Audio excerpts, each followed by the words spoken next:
गुरु नानक 1469 से 1539 सिख धर्म के संस्थापक और पहले गुरु थे। उनका जीवन और शिक्षाएं सिख धर्म के मूल सिद्धांतों का आधार हैं। गुरु नानक का जन्म पंजाब के तलवंडी, जो अब पाकिस्तान में ननकाना साहिब के नाम से जाना जाता है, में हुआ था। उनका जीवन धार्मिक और सामाजिक सुधार के लिए समर्पित था और उन्होंने धर्म, समाज और मानवता के बारे में महत्वपूर्ण संदेश दिए। इस लेख में हम गुरु नानक के जीवन, उनके कार्यों, शिक्षाओं और उनके ऐतिहासिक महत्व के बारे में विस्तार से चर्चा करेंगे। प्रारंभिक जीवन और पृष्ठभूमि। गुरु नानक का जन्म 15 अप्रैल 1469 को तलवंडी नामक स्थान पर हुआ था, जो अब पाकिस्तान के ननकाना साहिब के रूप में जाना जाता है। उनके पिता का नाम मेहता कालू और माता का नाम तृप्ता था। उनके पिता एक गांव के पटवारी जमींदार थे और परिवार एक सामान्य हिंदू खत्री परिवार था। गुरु नानक की एक बहन भी थी, जिसका नाम नानकी था, जो गुरु नानक से बहुत स्नेह करती थी और उनका समर्थन करती थी। बाल्यकाल और धार्मिक प्रवृत्ति। गुरु नानक के बचपन से ही उनके भीतर एक गहरी धार्मिक प्रवृत्ति थी। उन्हें धार्मिक और आध्यात्मिक मामलों में गहरी रुचि थी और वे अक्सर ध्यान और भक्ति में लीन रहते थे। बचपन से ही गुरु नानक ने सामाजिक असमानता, जातिवाद और धार्मिक भेदभाव के खिलाफ आवाज उठाई। उन्होंने हमेशा सभी मानवता को समान दृष्टि से देखा और ईश्वर की एकता और सार्वभौमिकता पर बल दिया। शिक्षा और विवाह। गुरु नानक ने अपनी प्रारंभिक शिक्षा गांव के स्कूल से प्राप्त की, जहां उन्होंने संस्कृत, फारसी और अन्य भाषाओं का ज्ञान प्राप्त किया। उनकी आध्यात्मिक प्रवृत्ति के कारण वे अधिकतर समय धार्मिक और आध्यात्मिक चिंतन में बिताते थे। उनके पिता ने उन्हें व्यवसाय में लगाने का प्रयास किया, लेकिन गुरु नानक का झुकाव व्यापार की ओर नहीं था। उन्होंने अपनी युवावस्था में विवाह किया और उनके 2 पुत्र हुए, श्रीचंद और लक्ष्मीचंद। आध्यात्मिक जागरण और उपदेश। गुरु नानक के जीवन का महत्वपूर्ण मोड़ तब आया जब उन्होंने ब्यास नदी के पास ध्यान और ध्यान के माध्यम से ईश्वर का अनुभव किया। इस अनुभव के बाद उन्होंने अपना जीवन मानवता की सेवा और धार्मिक उपदेशों के प्रसार के लिए समर्पित कर दिया। ना कोई हिंदू, ना कोई मुसलमान। गुरु नानक का सबसे प्रसिद्ध उपदेश था, ना कोई हिंदू, ना कोई मुसलमान, जो उन्होंने अपने आध्यात्मिक अनुभव के बाद दिया। इस उपदेश का तात्पर्य यह था कि धर्म और जाति के नाम पर मनुष्यों में कोई भेदभाव नहीं होना चाहिए, क्योंकि सभी मनुष्य ईश्वर की संतान हैं। इस संदेश ने समाज में व्याप्त धार्मिक भेदभाव और जातिवाद के खिलाफ एक मजबूत संदेश दिया और गुरु नानक की शिक्षाओं का मुख्य आधार बना। सिख धर्म के मूल सिद्धांत। गुरु नानक ने सिख धर्म के 3 मुख्य सिद्धांतों की स्थापना की, जो आज भी सिख धर्म के अनुयायियों के लिए मार्गदर्शन का स्रोत हैं। एक, नाम जपना, ईश्वर का नाम जपना और उसकी भक्ति करना। गुरु नानक ने अपने अनुयायियों को यह सिखाया कि उन्हें हर समय ईश्वर का स्मरण करना चाहिए और अपने जीवन को उसके प्रति समर्पित करना चाहिए। 2, किरत करो, ईमानदारी से काम करना और अपने श्रम के माध्यम से आजीविका कमाना। गुरु नानक ने सिखाया कि मेहनत और ईमानदारी से काम करने में ही सच्ची धार्मिकता है। 3, वंड छको, अपनी आय का एक हिस्सा दूसरों के साथ बांटना और समाज के कमजोर वर्गों की मदद करना। गुरु नानक ने अपने अनुयायियों को उदारता और सेवा की शिक्षा दी। 4, उदासियां, यात्राएं और संदेश का प्रसार। गुरु नानक ने अपने जीवन काल में 4 बड़ी यात्राएं की, जिन्हें उदासियां कहा जाता है। इन यात्राओं के माध्यम से उन्होंने अपने धार्मिक और सामाजिक संदेश को व्यापक रूप से फैलाया। पहली उदासी, भारत के उत्तर पूर्व और दक्षिण की यात्रा। गुरु नानक की पहली उदासी ने उन्हें भारत के उत्तर पूर्व और दक्षिणी भागों की यात्रा करवाई। उन्होंने अपने संदेश को विभिन्न धार्मिक केंद्रों, मठों और समाज के सभी वर्गों तक पहुंचाया। इस यात्रा में उन्होंने लोगों को धर्म, जाति और पंथ के नाम पर होने वाले भेदभाव के खिलाफ जागरूक किया। दूसरी उदासी भारत के पश्चिमी हिस्सों और मक्का की यात्रा। गुरु नानक की दूसरी उदासी ने उन्हें भारत के पश्चिमी हिस्सों और मक्का की यात्रा करवाई।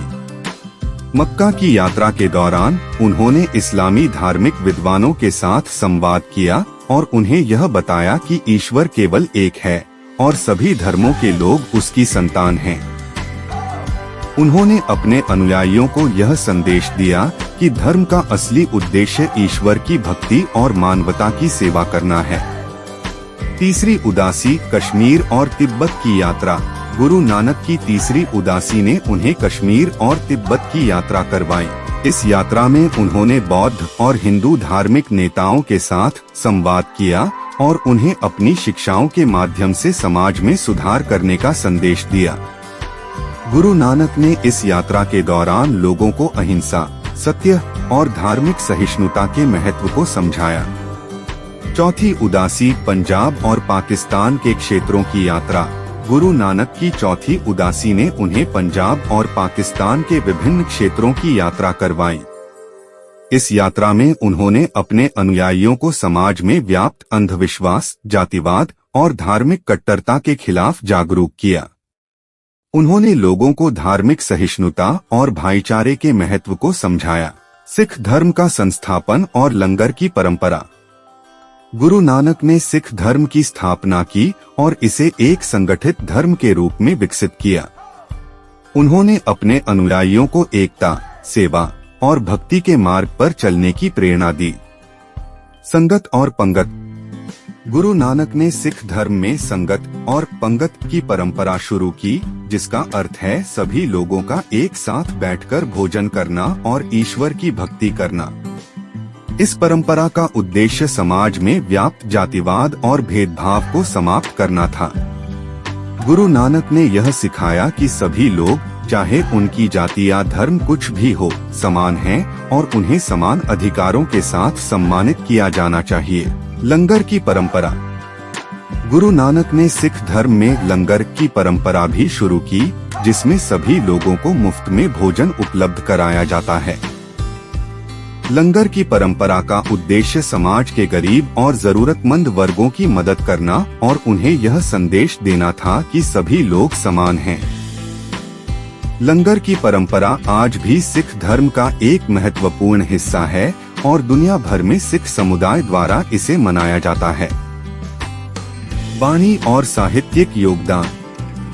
गुरु नानक ने अपनी शिक्षाओं को काव्य रूप में प्रस्तुत किया, जिसे वाणी के नाम से जाना जाता है। उनकी वाणी में उनके धार्मिक, सामाजिक और नैतिक विचारों का प्रतिपादन हुआ है। उनकी वाणी सिख धर्म के प्रमुख धार्मिक ग्रंथ गुरु ग्रंथ साहिब का हिस्सा है। गुरु नानक की वाणी में ईश्वर की महिमा, मानवता की सेवा और धर्म के सच्चे अर्थों का उल्लेख किया गया है। जपजी साहिब। गुरु नानक की सबसे प्रसिद्ध वाणी जपजी साहिब है, जो गुरु ग्रंथ साहिब के प्रारंभिक हिस्से में शामिल है। जपजी साहिब में गुरु नानक ने ईश्वर की एकता, उसकी महिमा और उसकी भक्ति के महत्व को समझाया है। यह वाणी सिख धर्म के अनुयायियों के लिए एक मार्गदर्शक है और इसे प्रतिदिन सुबह की प्रार्थना के रूप में पढ़ा जाता है। आसा दीवार। आसा दीवार गुरु नानक द्वारा रचित एक और महत्वपूर्ण वाणी है। इस वाणी में गुरु नानक ने समाज में व्याप्त अंधविश्वास, धार्मिक कट्टरता और सामाजिक भेदभाव के खिलाफ आवाज उठाई है। उन्होंने इस वाणी के माध्यम से लोगों को यह संदेश दिया कि सच्चा धर्म वही है जो मानवता की सेवा और सत्य के मार्ग पर चलता है। अंतिम वर्ष और करतारपुर साहिब की स्थापना। गुरु नानक ने अपने जीवन के अंतिम वर्षों में करतारपुर नामक स्थान पर निवास किया, जो अब पाकिस्तान में स्थित है। उन्होंने यहाँ एक धर्मशाला की स्थापना की, जहाँ वे अपने अनुयायियों को धार्मिक उपदेश देते थे और समाज की सेवा करते थे।